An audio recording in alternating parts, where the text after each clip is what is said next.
চেষ্টা কর, দেখ শরীরটা ভালো লাগবে। হ্যাঁ, ব্যথা করছে। ব্যথা করছে? দাদা সবাই তো শরবতটা খেলি, একটু সময় দে। সাগর, সাগর কাকিমা ঠিক কথাই বলেছেন। তুমি একটু শুয়ে ঘুমানোর চেষ্টা করো, তাহলেই দেখবে অনেকখানি সেরে গেছে। এসো আস্তে, এসো শো, আস্তে শো বাবা, শো, এসো। আস্তে আস্তে শো। হ্যাঁ, আস্তে বালিশ ঠিক করে, হ্যাঁ শো, শো বাবা শো। হ্যাঁ শো। হ্যাঁ, তুমি কখন এলে? আমি এইমাত্র এলাম। শোনো, আমি লক্ষ্মীর মুখে সব শুনলাম। সাগর এখন কেমন আছে? হ্যাঁ, এখন একটু ঠিক আছে, ওই শরবতটা খেয়ে। কি ঘুম হচ্ছে না? ঠিক আছে, ওকে বিরক্ত করো না। কোনো ওষুধ দিয়েছো? তুমি নেই, আমি আন্দাজে কি ওষুধ দেবো। তাহলে কি করলে? ওই যে শর্মিলা বললো নুন আর লেবু শরবত দিতে, ওটা খাওয়াতে একটু শান্ত হলো। ও আচ্ছা আচ্ছা, তাহলে বোধহয় বদ হজম হয়েছিল। ঠিক আছে, আমি ঘরে যাচ্ছি, তোমরা কেউ একজন ওর পাশে থেকো, কেমন? আমি আছি। আমি কি গো, কি হয়েছে?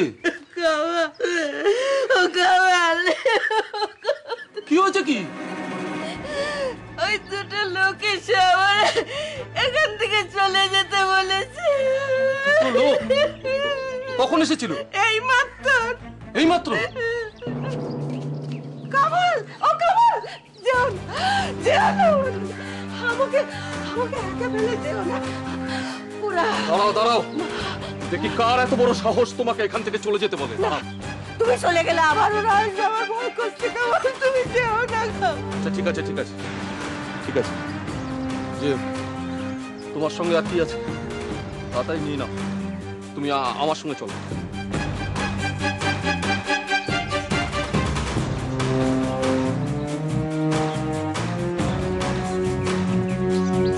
সত্যি কালী, তোর বউ ভাগ্য আছে। সবই আপনাদের আশীর্বাদ স্যার। তোর জায়গায় আমি থাকলে শুধু চাট খেতাম না, চাটের সাথে তোর বউকে পাশে বসিয়ে মাল খেতাম। না আনতে পারলি নন্দিনীর খোঁজ, না সুস্থ করতে পারলি এই ছেলেটাকে। এবার আমাদের অন্তত একটু চেষ্টা করতে দে। মা, তোমাকে আমি কিছুতেই বোঝাতে পারবো না। দয়া করে বোঝাবার চেষ্টা করিস না, আমাকে আর বোঝাবার চেষ্টা করিস না তুই।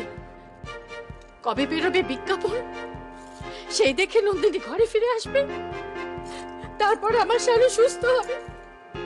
তার জন্য আমি অপেক্ষা করতে পারবো না, পারবো না। তোদের সাফ বলে দিলাম, আমি পারবো না।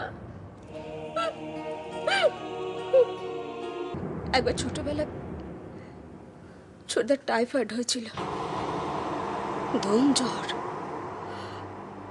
সে সময় বড়বাবু বিদেশে, তখন ওই চন্দন মামাই ছোটদাকে উল্টো পাল্টা সব ওষুধ খাইয়েছিল। আর তারপর থেকে আমার ছোটদা সাদে বড়বাবু ওই চন্দন মামাকে দু চোখে দেখতে পারে না।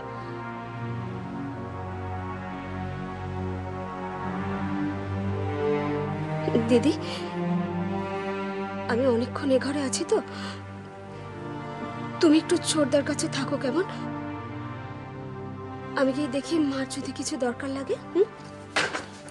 লক্ষ্মী দি, দাঁড়াও, তুমি দাঁড়াও, আমি তুলছি।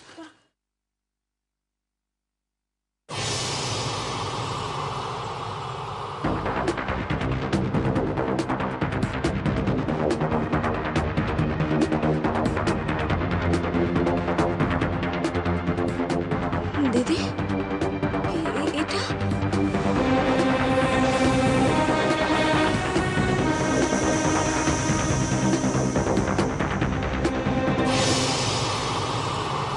এই ওষুধটা সাগরকে কে খাওয়ালো?